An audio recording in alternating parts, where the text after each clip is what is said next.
जो चलो आप इनकम सोर्सेज जितने जनरेट कर सकते करो, नहीं कर सकते तो खर्चे कम करो। खर्चे क्यों नहीं कम कर रहे भाई? आप खर्चे तो कम कर सकते हैं, ये तो आपके हाथ में है। आप क्यों नहीं खर्चे कम कर रहे हैं भाई? कौन कहता है कि भाई और जरूरी है फॉर्च्यूनर गाड़ी में चलना है 50-60 लाख की गाड़ी में? प्लीज माननीय सदस्य, please bind up, please don't disturb, please bind up. प्रदेश में आई आपदा से जो लोग प्रभावित हुए हैं और जो कठिनाइयाँ आई हुई हैं, उसमें सरकार द्वारा जो कार्य किए गए उसमें क्या कमी है, उसके बोलने के लिए मैं यहाँ खड़ा हूँ। आपने मुझे मौका दिया, मैं आपका धन्यवाद करता हूँ। सभापति महोदय, ये आपदा जो है 2023 उस समय जब आई और हमारी काफ़ी पंचायतें पहले भी नाम पड़े थे, अगर फिर दोबारा पढ़ें उसमें प्रभावित हुई। 2023 में भी हुई, 24 में थोड़ा कम था, 25 में और ज़्यादा वहाँ पर नुकसान हुआ। लेकिन सोचने की बात यह है कि 23 में, 24 में, 25 में आंकड़े सरकार के पास भी होंगे। जिस तरह से घोषणा हुई थी कि 4,500 करोड़ का जो पैकेज आपदा के लिए 23 में दिया, मैं आपके माध्यम से सदन में कहना चाहता हूं कि जो 2023 में जो सड़कें जो लैंडस्लाइडिंग हुए थे उनका मलबा भी अभी तक सड़कों पर है। हम 23 की बात कर रहे हैं। जैसे फिर 25 में टिकरी मसहरा का एक गांव जो है वो काफ़ी खतरे में आ गया। गांव छोड़कर लोग 40 परिवार बाहर रहे। कोठी में, चूल्हा में, नेरी लांगड़ा का पूरा गांव चला गया। पिपड़ी में, खारसा में, गुम्मा में, भराड़ू में, नौड़ी, ये सारी पंचायतें हमारी अंडोल। मैं सरकार से पूछना चाहता हूँ कि जो आपने 4,500 करोड़ का जो पैकेज दिया था उसका हुआ क्या? और ऐसा भी नहीं कि पूरा हिमाचल उस चपेट में आया था। वो टाइम भी मुझे लगता 20-25 जो हमारे क्षेत्र थे उसमें काफ़ी समस्याएं आई थी। उसमें खासकर मंडी की जो काफ़ी जो क्षेत्र थे उसमें थे। लेकिन अगर मैं अपने क्षेत्र जोगिंद्रनगर के बारे में बात करता हूं तो अगर 4,500 करोड़ का जो पैकेज था तो हमारे लिए भी तो मुझे लगता कि 150-200 करोड़ आना चाहिए था, जिस तरह से नुकसान हुआ था। और मुझे नहीं लगता कि वहाँ पर 4-5 करोड़ भी मिला हो या सड़कों के लिए। आज ये हालात है, सड़कें बंद है। बरसात खत्म हुए भी 2-3 महीने हो गए, 2 महीने के करीब 2.5 हो गए, लेकिन सड़कें अभी तक नहीं खुल पाई हैं। डंगे चले गए हैं, सड़कें जो है हवा में झूल रही है, लोग परेशान हैं, शादी हैं, बुजुर्ग हैं, बीमार हैं। जब 2-2.5 महीने में भी सड़कें नहीं खुल पाई, हम तो सड़क खोलने की बात कर रहे हैं। प्रशासन को जब बोलते हैं हमारे पास पैसा नहीं है, पैसा लाओ। और मुझे नहीं समझ आता कि कुछ तो पैसा ऑप्टिकल फाइबर भी वहाँ बिछा था काफ़ी, मुझे लगता 150 किलोमीटर कुछ हमारी सड़कें खोद दी गई है, 100 से ऊपर ही है। तो जो पैसा उसके लिए भी आया था मेरे को लगता 10-12-15 करोड़, तो कम से कम वही नालियाँ ही बन जाती। हमने पहले भी बात उठाई, एक्शन के ऊपर बोला कार्रवाई होगी, मुझे नहीं लगता आज तक कार्रवाई। उनको 2-2.5 महीने कुछ पता ही कहाँ बैठा दिया मंडी में, फिर उनको ले आए। वो एक्शन ने जो हमारे जो है PWD के एक्शन है, बड़ी सुनने की बात है। मैं सदन को कहना चाहता हूँ कि 8-10 महीने के अंदर 2,900 कुछ 40 टेंडर लगा दिए। 1 लाख 1.5 लाख पता नहीं क्या किया, पैसे का पैसा सारा खत्म हो गया। अभी सोचने की बात है कि 2,900 टेंडर कैसे लग गए 8-10 महीने में। ये इस तरह का भ्रष्टाचार वहाँ पर चल रहा है। मैं इतना जरूर कहना चाहता हूँ कि ये बात नहीं है कि कहाँ नुकसान कितना हुआ। मैं कहना चाहता हूँ कि कम से कम अगर आप जो बात रखते हैं सदन में, उसमें कार्रवाई तो, जब बात सदन में आती है पैसे की, तो पहले तो वो बता दें कि 4,500 करोड़ कहाँ है भाई, वो किसको दे दिया, वो कहाँ गया, दिया है दिया ही नहीं, कहाँ खर्च हो गया। यानी क्लियर हिसाब यहाँ पर होना चाहिए। जब बात आती है तो जब जिस तरह की ये घोषणाएं करते हैं कि मैंने वो कर देंगे, हम वो कर देंगे, हर चीज़ की जो एक प्रलोभन जो दे रहे हैं, ये गलत बात है। ये सदन इसीलिए मैं, अच्छी बात है आज सदन चला, मुझे खुशी है। यहाँ पर हम लोग यहाँ इसलिए बैठे हैं कि हम कोई फैसले लें, कोई डिसीजन लें। हम इसके लिए नहीं बैठे हैं कि हम लोग जो है अपना टाइम पास करके चले जाएं। आज सैकड़ों कमरे जो होटलों के यहाँ पर बुक हैं, सब यहाँ पर आए हुए हैं, तो कुछ ना कुछ तो उसका यहाँ पर हल होना चाहिए। हल तो कोई होता नहीं है। अब किसको बताएं भाई क्या हल करें। जब बात चलती तो वही फिर वो पैसा नहीं। अब कम से कम मुख्यमंत्री जी ने आज तो बताया है कि हम आर्थिक संकट से गुजर रहा है प्रदेश, और ये बात इनको पहले ही बोल देना चाहिए थी। सही बात है, हम भी देख रहे हैं कि आर्थिक संकट से ये प्रदेश गुजर रहा है। जब हम देख रहे हैं कि आज प्रदेश के हालात है, माननीय सभापति महोदय, और आप एक ही अच्छे अनुभवी हैं, आप इस बात को समझते हैं प्रदेश के हालात आज क्या हो गए हैं। हमें बात करना चाहिए भाई कहाँ से पैसा आएगा, पैसा कहाँ है। हम कभी केंद्र से पैसा मांग रहे हैं, कभी किधर पैसा मांग रहे हैं, कोई मदद कर दो मदद कर दो। कौन मदद करेगा, कितनी मदद करेंगे भाई। हमें खुद अपने साधन जुटाने होंगे। हम इसीलिए यहाँ पर बैठे हैं, हम इसी फैसले के लिए यहाँ आए हैं। हम क्या करने के लिए जनता ने हमें चुना है। आज प्रदेश के क्या हालात हो गए हैं उसको देखने की आवश्यकता है। मुख्यमंत्री तो जी यहाँ पर नहीं है। मैं कहना चाहता हूँ जनता ने सरकार बनाई है, आप पे उम्मीदें लगाई हुई है। आपका काम है कि हम कर्ज से कैसे निकालें। आपको डिसीजन लेने होंगे, आपको फैसले लेने होंगे। आप जो सीट में बैठे हैं आप अपने फैसले ले सकते हैं। आपको उसके लिए प्लान, स्ट्रैटेजी सब करना होगा। आपको स्ट्रैटेजी कैसे इसको प्रदेश को चलाना है। ये बहाने से प्रदेश नहीं चलेगा। आज इस प्रदेश का अगर मैं देखता हूँ स्थिति क्या है, आपको चाहिए था कि ऐसी आपदा वगैरह जैसे जिस तरह से आ रहे हैं, हमारा प्रदेश को मजबूत करना था आर्थिक स्थिति से। वो प्रदेश मजबूत नहीं हो पाया। मैं ये नहीं कहता हूँ कि यही सरकार चाहे पहले की रहे चाहे अभी की रहे, जो बात सोचनी थी उसको तो किया नहीं। एक ही प्रॉब्लम है, क्योंकि आर्थिक स्थिति हमारी ठीक नहीं है और हम उससे जूझ रहे हैं। अब हम बोलेंगे कि हमें पैसा दो तो कहाँ से देंगे, हमें भी दिखाई दे रहा है। जब मैं खुद देखता हूँ आंकड़े में खुद देख रहा हूँ इस प्रदेश के क्या हालात हैं। जो हमारे इनकम सोर्सेज है वहीं के वही हैं। 40,000 करोड़, 42,000 करोड़, 43,000 करोड़ साल का यही है, इससे ज़्यादा तो नहीं है। यह तो मुझे समझा दो भाई। और वो भी केंद्र के शेयर के साथ, जो केंद्र के हमारे टैक्सेस वगैरह आ रहे हैं, जीएसटी वगैरह आ रही है, उसके साथ बड़ी मुश्किल से हमारे पास इनकम तो हो रही है। और फिर उसको अब अगर हम थोड़ी गहराई से देखते हैं तो मेरा कहना यह है कि अगर हर महीने हमें तकरीबन जो है, अगर हम कितना कमा रहे हैं महीने में, अगर मैं कह रहा हूं कि 40-42,000 करोड़, ये कब का आंकड़ा है, ये 3 सालों का आप उठा के देख लो। 40-41-42, इसको क्यों नहीं आगे गया इनकम सोर्सेज। ये किसने फैसला देना था, हमने करना था कि इनकम के सोर्सेज कैसे जनरेट करें, कैसे प्रदेश चलेगा। अगर जो इनकम हमारे पास आ रही, अगर हम महीने की देखते हैं बड़ी मुश्किल से 3,600 करोड़, यानी एक दिन की इनकम जो इस हिमाचल की है बड़ी मुश्किल से 115-120 करोड़ है एक दिन का। तो महीने का कितना हो गया भाई, वही हो गया 3,600 करोड़, 3,600 करोड़।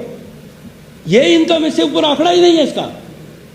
और अगर ये इनकम अगर हिमाचल में हर महीने 3,600 करोड़ की इनकम हो रही है और आप खर्चा कर रहे हैं 6,000 करोड़, तो हिमाचल कैसे चलेगा बताओ मुझे।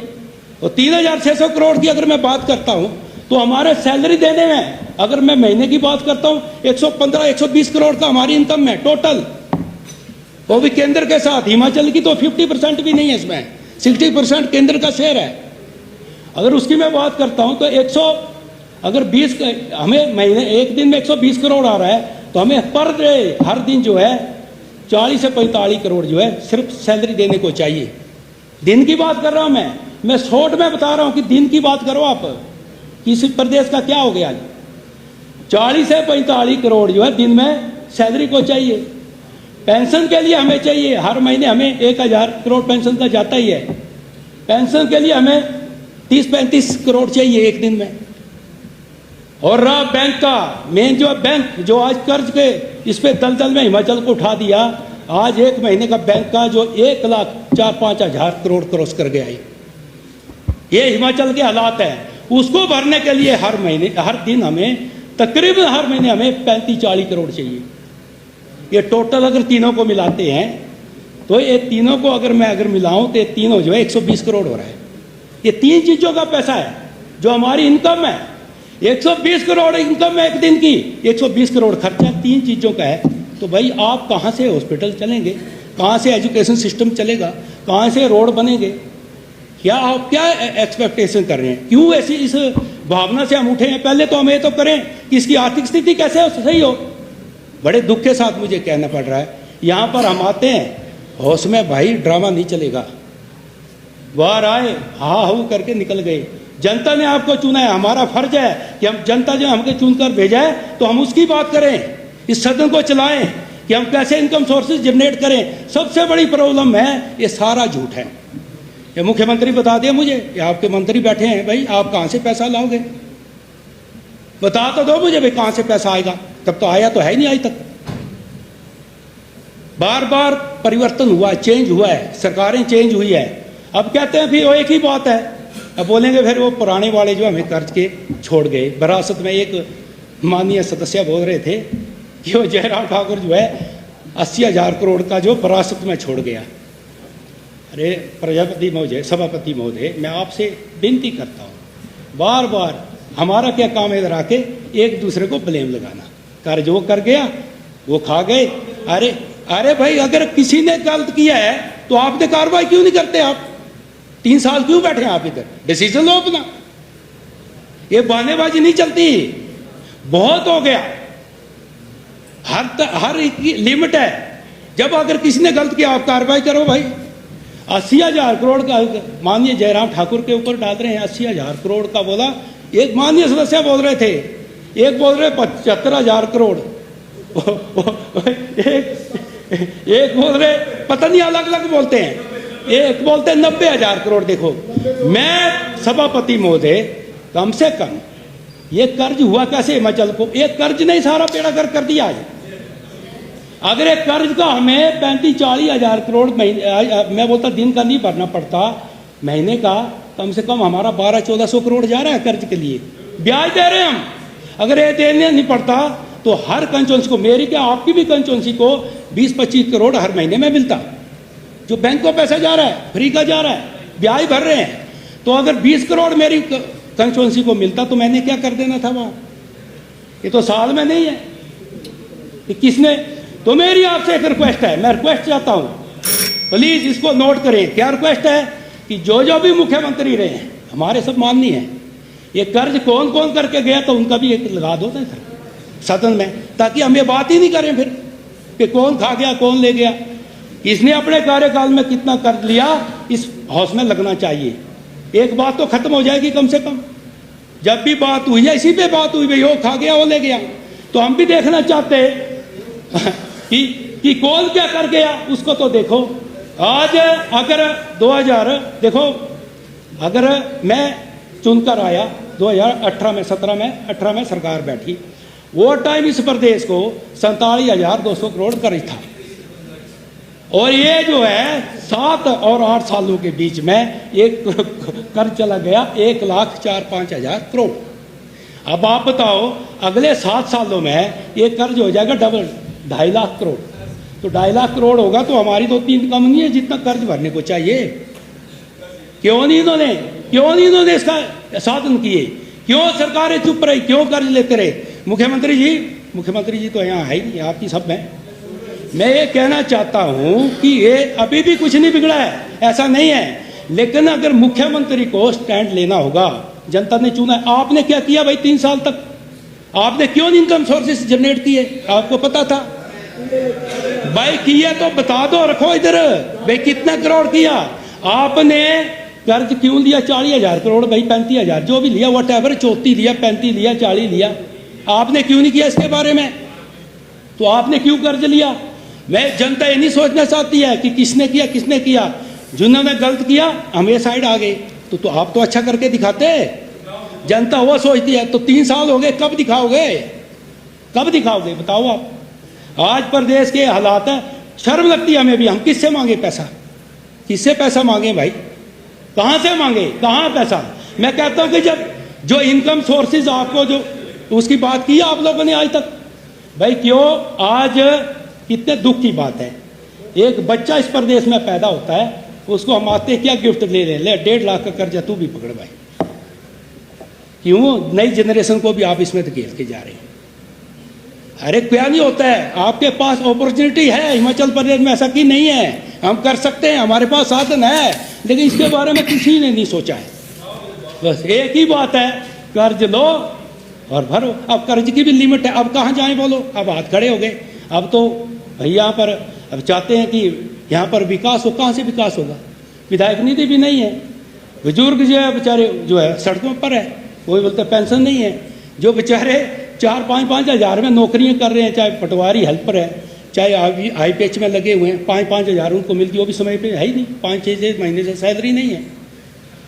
जो बुजुर्ग पेंशन है वो भी नहीं मिल रही है, जो बुढ़ापा पेंशन था उसको 5-6 4-4 महीने हो गए। वो लोग हमको पूछते हैं भाई क्या हो रहा है, हम क्या बताएं? माननीय सर से वाइंड अप प्लीज। सर थोड़ा सा बोलने दें, मेरी आपसे रिक्वेस्ट है। सब्जेक्ट पे बोलें, फिर सब्जेक्ट पे। वो हम कुछ नहीं, आप फाइनेंस पे चले गए, आपदा पे नहीं बोल रहे हैं आप ना, आप फाइनेंस पे चले गए, आपदा पे बोल रहे हैं। कहाँ से खराब आपदा होगी? जब पैसा होगा तब तो आपदा जाएगी, जब पैसा नहीं तो आपदा कहाँ से जाएगी? प्लीज तो आप बता दो कि आपदा कैसे जाएगी भाई? कोई जब पैसा ही नहीं तो कहाँ से आपदा जाएगी? प्रॉब्लम तो पैसे की है पूरी यहाँ पर। अगर हमारे पास धन होता तो आपदा हम 2 महीने में क्लियर कर देते इसको।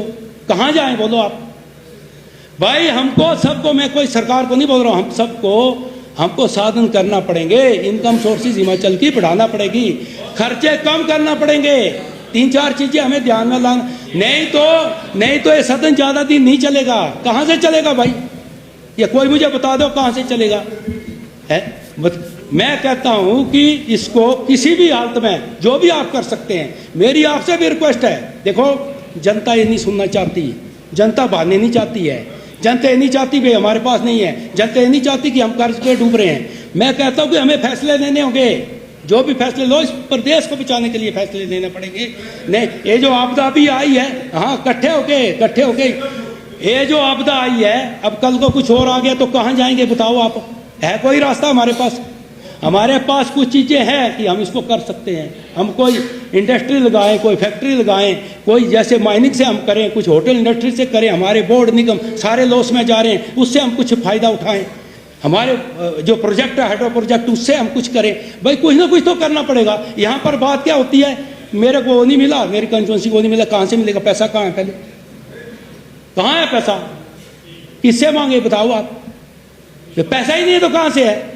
तो ये मैं नहीं कहता हूं कि भाई चलो आपने गलत किया, हमने इस वक्त आर्थिक स्थिति खराब हो चुकी है और मैं चाहता हूं कि इसके लिए कदम उठाने के जो समय आ गया हमारा, हम भी चाहते हैं कि ये प्रदेश देखो देवभूमि है, देवभूमि के नाम से इसको जाना जाता है। आज देवभूमि संकट पर है, बहुत बड़ा वित्तीय संकट इस देवभूमि में आया, आर्थिक स्थिति इसकी खराब है। अब कोई बोले ना बोले, हम तो सोच रहे हमारे 5 साल निकल गए, चलो भाई दोबारा जीते तो आ जाएंगे, नहीं जीते तो चल पड़ेंगे। लेकिन नहीं, इसके लिए हमें कुछ ना कुछ करना पड़ेगा। एक ही फोकस करो कि आर्थिक स्थिति हिमाचल की कैसी मजबूत हो, बाकी सारा स्टॉप कर दो। ये ड्रामेबाजी नहीं चाहिए यहाँ भाई।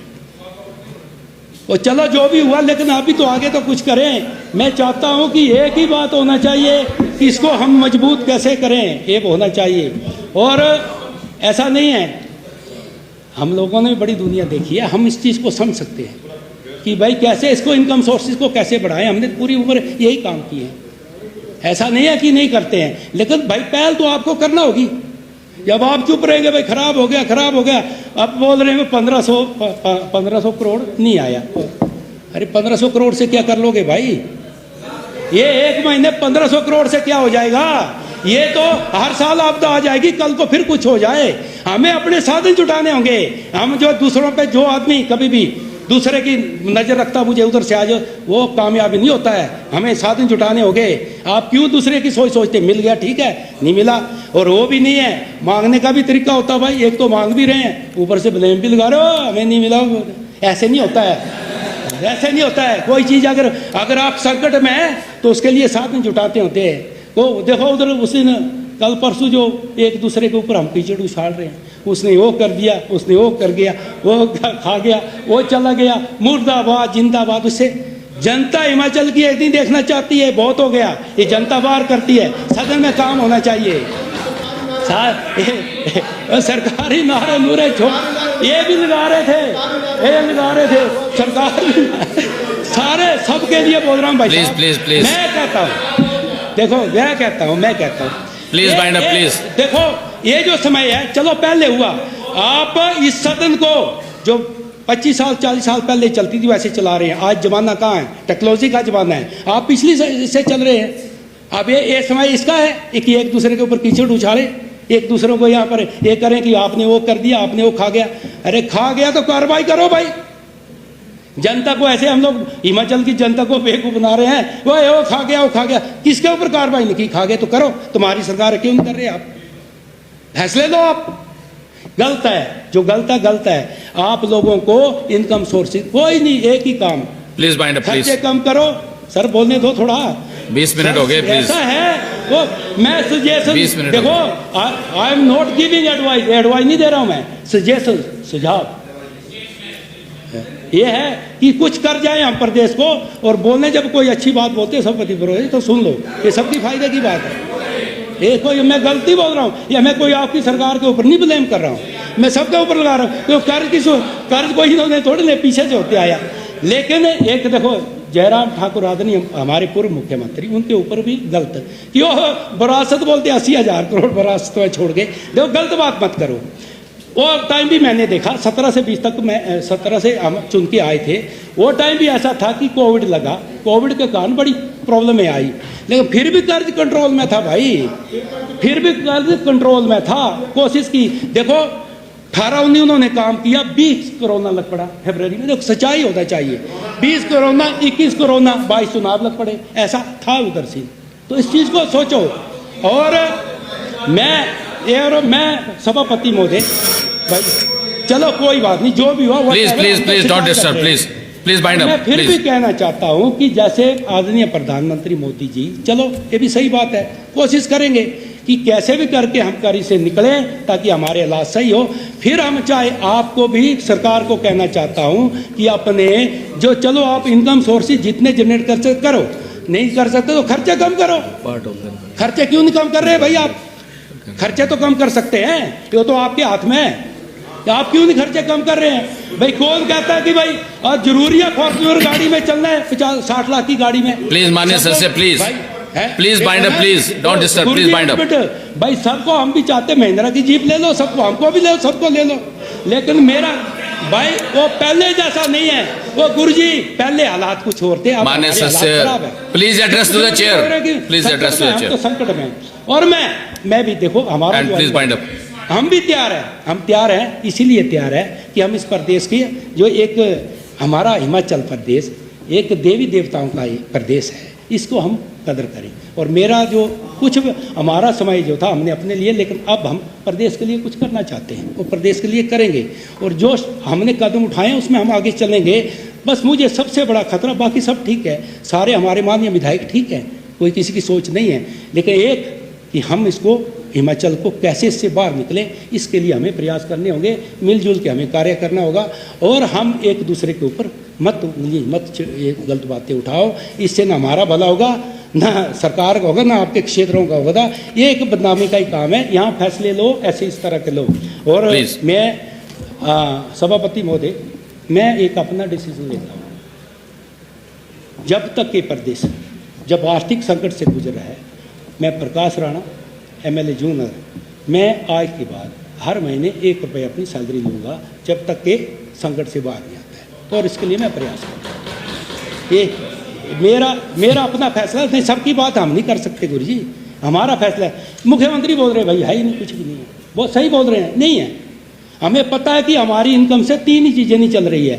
और जो हमारा अनुभव है, मैंने अपना जीवन, मेरे जीवन में 2 बार मैंने देखा। एक बार मेरे जीवन में भी संकट आया था जब मैं कॉलेज में पढ़ रहा था, मुझे पढ़ाई छोड़ना पड़ी थी और हमने बड़ा कुछ देखा। दुनिया का कोई ऐसा देश नहीं जहाँ हम नहीं गए हों। और हम फिर उठे, छूटी लेकिन फिर पढ़े, फिर निकले, फिर उठे। तो वो संकट आया कि हमें ऐसे भी, ऐसा नहीं है। मैं सदन को बोलना चाहता हूँ कि मैं वो व्यक्ति हूँ जिसने कार वॉश भी किया 2-2 रुपये में बॉम्बे में जाकर, निकले फिर।